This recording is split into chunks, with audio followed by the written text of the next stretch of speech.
Hello friends, నమస్తే.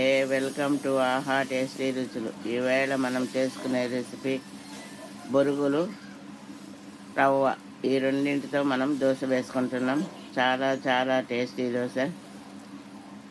ఇలాంటి దోశలను కూడా మీరు తప్పనిసరిగా ట్రై చేయండి. చూడండి, ఈ విధంగా 2 సైడ్స్ కూడా మంచి బ్రౌన్ కలర్గా వచ్చింది. చాలా చాలా క్రిస్పీగా ఉంటాయండి ఈ దోశలు. వీటిని చేసిన తర్వాత ఈ విధంగా ప్లేట్లోకి సర్వ్ చేశాను. కొబ్బరి చట్నీతో, కారంతో చేశానండి ఇక్కడ. ఇప్పుడు మనం దోశ ఎలా ప్రిపేర్ చేయాలో చూద్దామా. ముందుగా బొరుగులు 2 కప్పులు ఒక బౌల్లోకి తీసుకోవాలి. నేను 1 కప్పు వేసాను, ఇప్పుడు 2 కప్పులు తీసుకున్నాను. అదేవిధంగా రవ్వ 1/4 కప్పు, 3/4 కప్పుకు కొద్దిగా హెల్తీగా తీసుకున్నానండి. మీరు ఏ మెజర్తో అయినా తీసుకోవచ్చు. దాంతోనే రవ్వ బొరుగులు వేసుకోవాలి. చూడండి, ఈ విధంగా వేసుకున్నాం కదా. వీటిలో వాటర్ వేసుకొని 10 నిమిషాలు నానబెట్టుకోవాలి.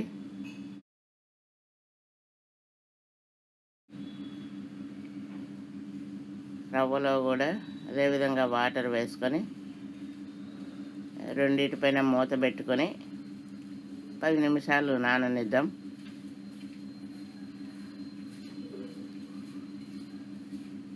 మీరు మా వీడియో ఫస్ట్ టైం చూసినట్లయితే సబ్స్క్రైబ్ చేసి పక్కనే ఉన్న బెల్ ఐకాన్ని క్లిక్ చేయండి. చూడండి, ఇప్పుడు బొరుగులు, రవ్వ 10 నిమిషాలు అయింది కదా. ఇప్పుడు వీటిలో ఎక్స్ట్రా ఉన్న వాటర్ని వంచేసి మనం మిక్సీ జార్లో వేసుకోవాలి. బొరుగులు కూడా వేసేసుకున్నాం కదా. బాగా పుల్లగా ఉన్నటువంటి పెరుగును 1/2 కప్పు వేసుకోవాలి. ఇప్పుడు శనగపిండి 2 స్పూన్లు వేసుకోవాలి.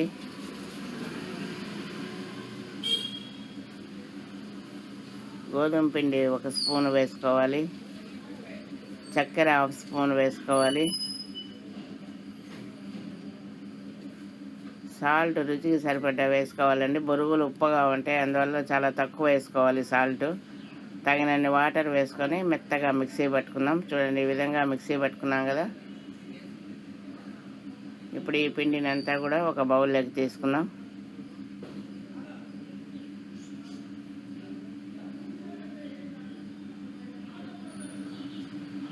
వెంటనే చేసుకోవచ్చండి ఈ దోశలు ఈ విధంగా మనం ప్రిపేర్ చేసుకుంటే.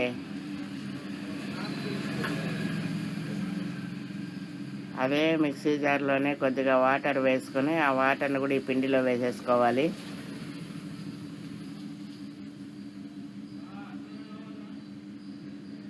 పిండిని అంతా ఒకసారి బాగా కలుపుకొని ఈ పిండిని మరలా వేరే ఒక బౌల్లోకి తీసుకుంటున్నానండి. ఇప్పుడు వేసుకోవడానికి మిగిలిన పిండిని ఫ్రిడ్జ్లో పెట్టుకుంటే ఇంకొక పూట వేసుకోవచ్చు. చూడండి, ఈ బౌల్లోకి తీస్తున్నాను కొద్దిగా పిండిని. ఇప్పుడు ఈ పిండిలో మూత పెట్టుకొని ఫ్రిడ్జ్లో ఉంచుకుందాం.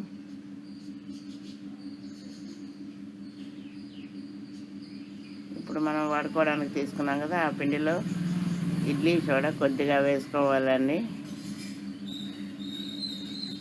ఇడ్లీ సోడా కూడా బాగా కలుపుకోవాలి. స్టవ్ వెలిగించుకుని స్టవ్ పై దోశ ప్యాన్ పెట్టుకుని అందులో ఆయిల్ 1 డ్రాప్ వేసుకొని టిష్యూ పేపర్తో క్లీన్ చేసుకోవాలి.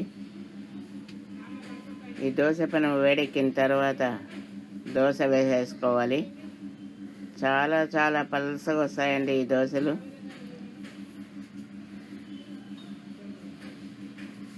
మీకు మా వీడియో నచ్చినట్లయితే లైక్ చేయండి, షేర్ చేయండి. ఇప్పుడు కొద్దిగా ఆయిల్ వేసుకుందాం. చుట్టూ వేసుకోవాలి. ఒక 1/2 స్పూన్ ఆయిల్ వేసుకుంటే సరిపోతుంది.